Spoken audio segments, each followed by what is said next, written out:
Do you recollect when you crashed? No, I honestly do not remember anything from that morning. I was doing a charity event called the Sun Valley Tour de Force. And there's about 40 drivers that are selected, and we raise money. We raised $1 million for the Homeless Coalition.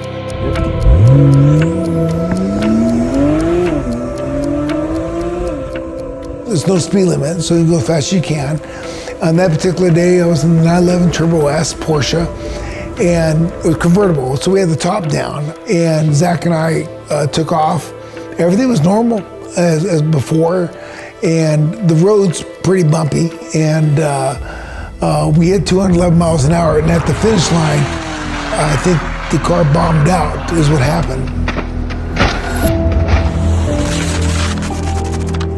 What I believe, what investigators have said, it bottomed out and then lost control. And we flipped 10 to 14 times with the top down, Zach and I. I got a call from my son, Mike, and he said, "Mom, are you with anybody?"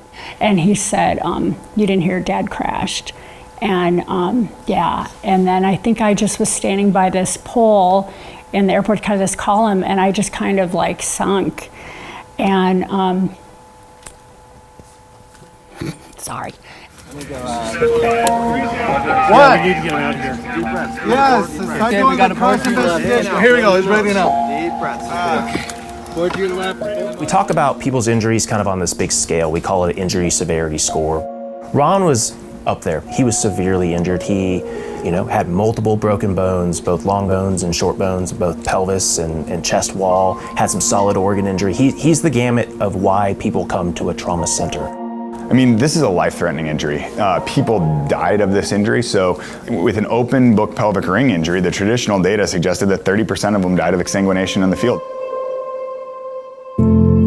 I had 54 broken bones, 2 collapsed lungs, brain bleed, all kinds of other stuff.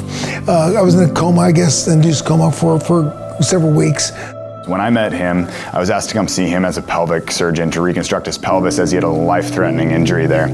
Unfortunately, at that time, he had a serious head injury and multiple system trauma that was affecting him. He had a traumatic brain injury, significant blood and swelling in and around his brain. So that was number one, getting him stable enough to move on to the next stage of care. Once we were able to do that, we addressed his brain injury, and then we started putting together the orthopedic injuries. I felt that he was in such critical condition and his head injury was so severe that we should wait and let that get better. So we did a limited surgery first and then came back 6 weeks later to reconstruct his pelvis in a more delayed fashion. After I woke up, I didn't know what happened. I was like, what happened? What happened? I had no idea. And they said, you were in an accident. I'm like, what? I couldn't move. And I was very fortunate my wife was there because I couldn't push buttons. I couldn't do anything. You got this. And for a guy like me who's going for my black belt in Krav Maga and my black belt in Taekwondo and my background, wrestling and boxing, not being able to move is pretty scary. Was there any point that they thought that you wouldn't make it? Oh yeah. One of the doctors said, when I met him, he said, I didn't think it'd last 24 hours. He eventually had a stroke secondary to the injury. He had multiple broken ribs bilaterally, so both sides, injured lungs, had chest tubes in his chest to drain the blood and air out, had complex pelvic fractures that required multiple staged operations, complex lower extremity injuries, some really bad complex upper extremity hand injuries, and what we kind of considered a mangled lower extremity that we were lucky to save. And once I realized what happened, I couldn't use my right arm, it was all in cast, and this hand wasn't moving either, and I couldn't get up because my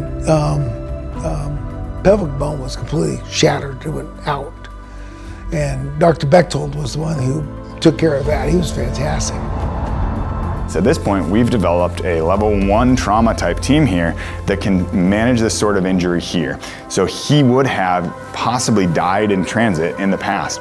Today, we're sitting here saying we were able to get him to a level 1 type trauma center here in Idaho, provide his definitive care here. He didn't require a transfer that would cost his family more. They were able to be by his bedside, and I think his wife being there from day 1 in the ICU at his bedside helped him recover. And this truly was an injury that, I mean, his chance of dying, I think, is 1 in 3 with this sort of an injury. And bringing in the brain injury and everything else that came with it, the infection in his leg, that probably goes up from there. So they were great, but I knew I had a long road ahead of me and a lot of physical therapy and occupational therapy. You're gonna go for it? I'm going to go up there. Okay. Kevin Eubanks, who headed up the St. Al's Rehab Center, I met him and I'm like, I gotta get this guy. How's that feel on the knee? He comes in twice a week. He works me. Good, right there. I had Kevin Soul. He does the Stars Rehab at the West Y. We do the pool therapy. I love the pool. He's great. And we do the pool twice a week. I think Ron, being a very motivated, healthy, strong, fit guy, is the reason, one, that he recovered and survived his brain injury. That isn't something you can take lightly in an unhealthy patient, and his preconditioning really helped us. And how was it Zach? Zach. How did he? He broke some bones in his lower back and his ankle, but miraculously he came out great. You know, the Sun Valley Tour de Force was a charity event. I probably will not do that again. I'm a big Porsche guy, and so, but I won't be doing the race. There's no reason. I've done a lot, and I've been there, done that. So You can still drive your car. yeah, I can start my cars. Yeah, I'm going to finish up my black belt. I'm halfway through. So after 5 years of doing that 5 days a week, I am not going to sit back and let this stop me. So, one, I probably should not have survived the accident. 2, I should not have survived the trauma after the accident. And 3, I just stood up for the first time in December. 1, 2, 3. That's it, nice. Yes! By yourself, Rocky, Rocky. And, you know, in 9-10 weeks, I'm almost walking on my own. So thanks to the physical therapist, the doctors, you. I joke, I came from a different kind of environment, a larger center, a little bit different demographic than we take care of here. And they were one of the first families that gave me a hug, bought me a cup of coffee, and it was a game changer. It was nice.